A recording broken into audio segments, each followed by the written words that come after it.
the message that is wanting to come through today is very powerful, and I've been sitting with it since yesterday. Sorry about my lighting. My thing died. Anyway. Oh well. I've been sitting with it since yesterday. I actually tried to record this video yesterday, but my ego kept getting in the way and I was getting frustrated. So I just decided to give myself some grace and some space. And now I'm ready to step back and come into this message again today. So I'm just gonna take a back seat. My ego, I'm gonna allow my ego to take a back seat, and I'm just gonna allow spirit to channel through what spirit needs to channel through at this time. So let me just take a few deep breaths because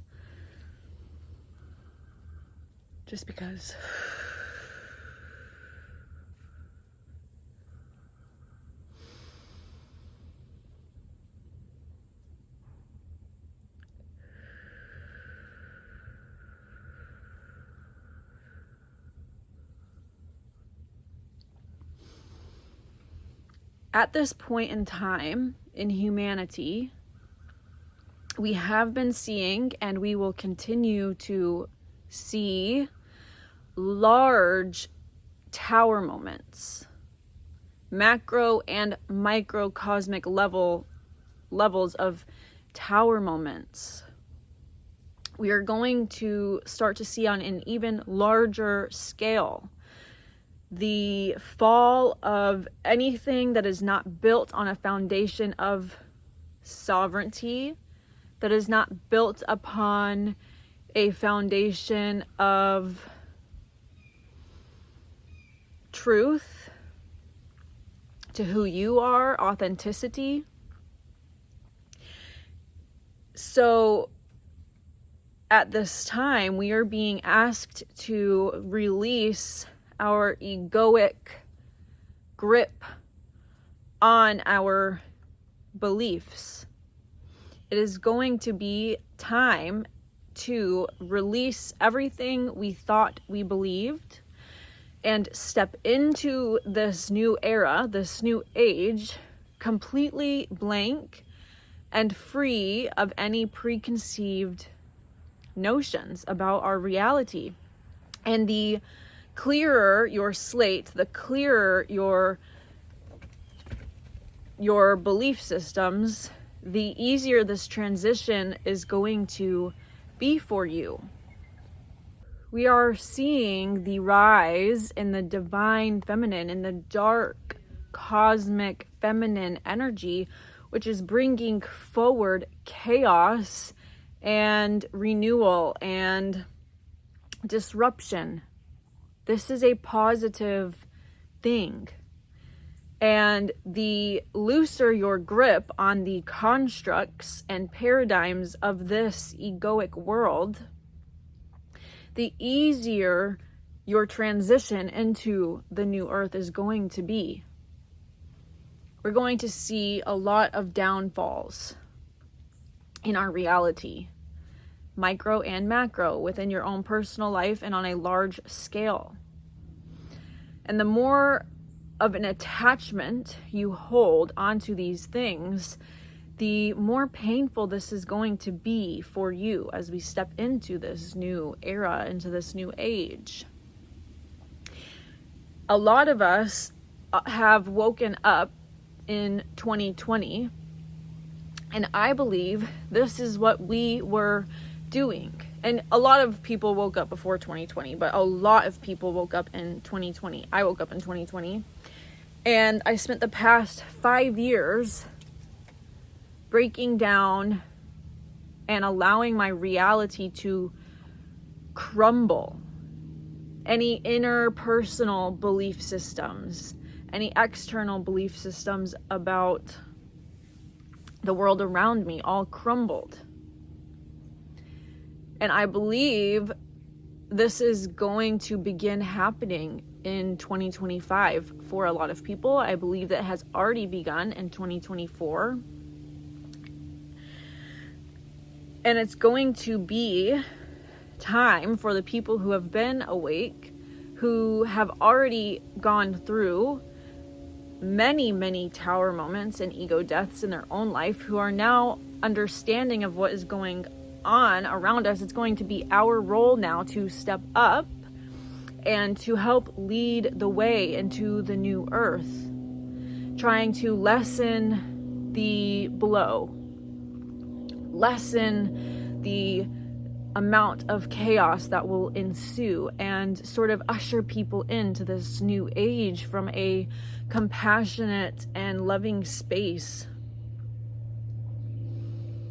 It is time for those of us who have done all of this work within, who have realigned ourselves from within, who have tuned and tapped back in to our sovereign connection to the divine, our sovereign connection to God, our individual relationship with God. It is our time to step up and to lead the way for people not to have the same relationship and the same idea of God or the universe as you, but just to show that there is another way and that it comes from within. This is going to be what the new age is our own individual relationship and connection to the divine. And through that connection and relationship is also when we are going to awaken and realize that we are all one. That when somebody on the other side of the world is in pain, we are in pain. When somebody down the road is suffering, we are suffering. We're waking up to that. That's why it's so intense and emotional and chaotic, because we truly are all one. And when someone on the other side of the world is suffering, you are going to hold some of that suffering inside of you as well. Which also means if you can sit with your pain, if you can sit and be with your suffering, you're healing that person on the other side of the world. And a lot of people around the world right now do not have such a safe and comfortable space to do this inner work, or even notice that there is inner work that needs to be done. They are busy with other things, more vital things. They're working on the root chakra of the earth system, which the root chakra is our physical safety. The root chakra is our connection to the earth, our relationship with money, our relationship with finances and family and community, and just overall general safety, feeling safe in the world. So the people who are around the world right now and are not in a safe space, they are directly working with the planetary root chakra, and they are doing a different kind of work. We may be doing smaller root chakra work in our own microcosmic scale, in our own personal lives, but those who are going through devastation at this time are truly doing work with the planetary root chakra system. And we each have a role to play in this awakening, even if we don't quite know or understand what it is. You don't have to know or understand what your role is. All you must do is follow your instincts, follow what your soul is calling forward. And you'll know when it starts as a quiet voice from within. It is not fearful. It is not anxious. It is a calm voice that is merely directing you on what to do next. It could be to take a bath. It could be to go grocery shopping. It could be to clean your bedroom. It could be to dance and sing. It could be to give somebody a hug with their consent. It could be so many things. But oftentimes we get confused by this voice because this inner small, it starts as a small voice, asks us to clean our bedroom. Our ego, our depression, our egoic attachment that we have to the safety we feel when we are attached to our depression, the safety we associate with our depression, that egoic voice comes up and tells you, oh no, cleaning your bedroom is going to be too hard for you to do. You may as well just lay on the couch a little while longer and keep binging TV because you're too exhausted. You're too exhausted. You don't have the energy to get up and clean your bedroom. And so then that voice overpowers the voice that your soul is trying to communicate to you with. And the more we ignore our soul, what our soul is asking, the little nudges our soul is giving us throughout the day, the quieter and quieter it gets. And the louder the ego gets. The louder the attachments get. The louder the depression. The louder the anxiety. But the more that we are fearless and brave and courageous and compassionate, with compassion, begin to listen to our soul a little bit more every day. At first, it's not going to happen every single time. So don't pressure yourself. But the more you start to listen to that little voice within, the louder it gets. And before you know it, you're just automatically going through life, acting as your soul embodied. Your soul has now been you have fully embodied your soul. You have fully embodied your higher self. Now, the egoic voice is either non-existent or very, very quiet and in the back. And you're going through life acting as your soul. And even when your ego gets louder, you know that it's your ego and you choose to not listen to it, to observe and know that it's there, but to no longer fear it and to just kind of let it be there. Almost you want to befriend this version. Otherwise, it's just going to keep pestering you. But when you learn to love and befriend this voice, I love the wind.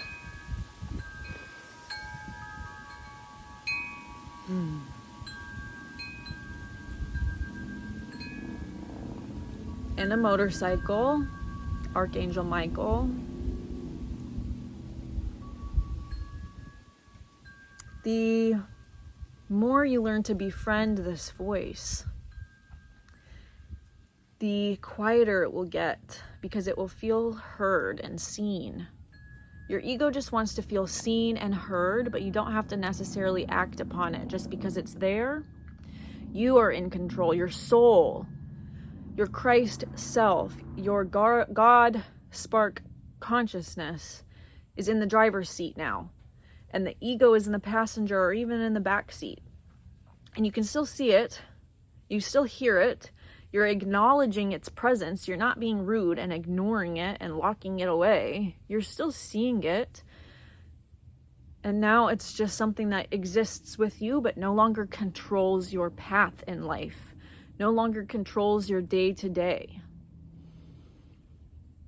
And it takes a lot of patience and compassion and love for yourself to get to this place where now your soul, your spark of God consciousness is in the driver's seat. It takes compassion and love for yourself. You can't scold or shame yourself into this. That is still your ego in the driver's seat. When you're shaming, judging, blaming, your ego is still in the driver's seat. So if you think that your soul is in the driver's seat, but it's coming from a place of shame and guilt and blame of the backseat passenger, it's an illusion. That's still your ego in the driver's seat. So don't fall into that trap. It's very easy to fall into.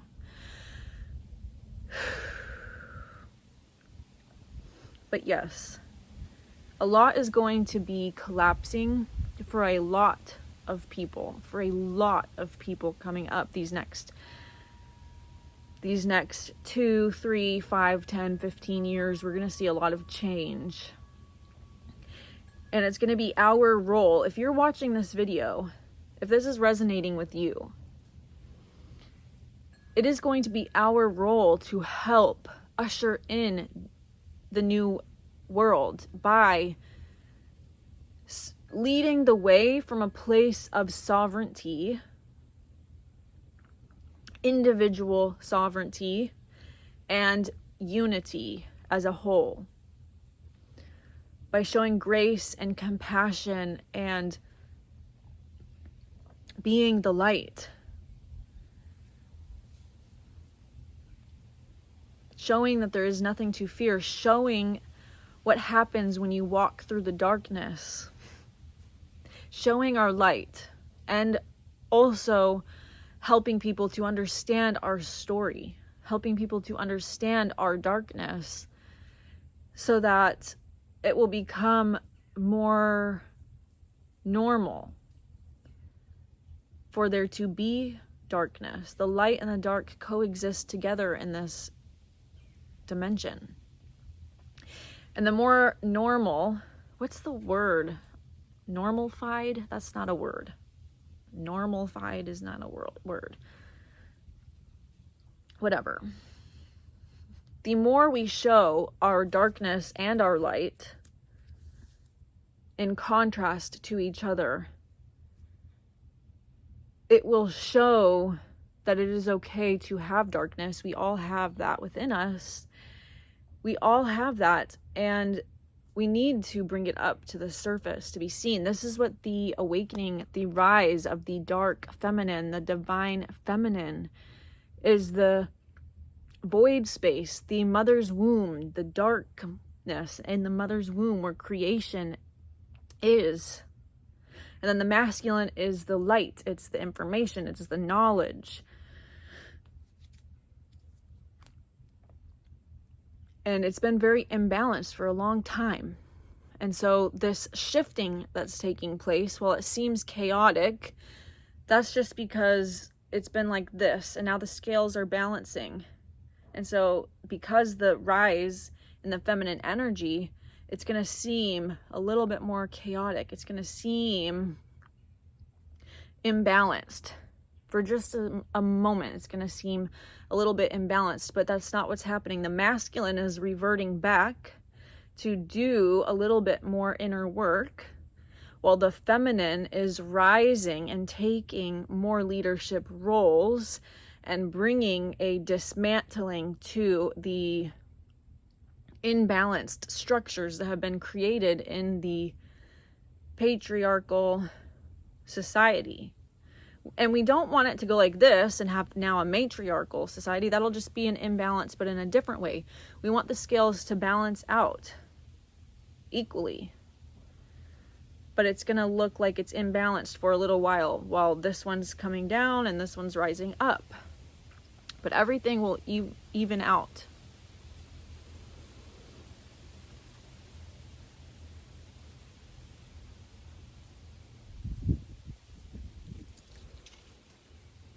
This energy is really it's beautiful today. And I'm glad I sat with it a little bit longer. Yesterday it was just not coming out right. So I hope this resonated with you and was helpful to you. And I'll talk to you later.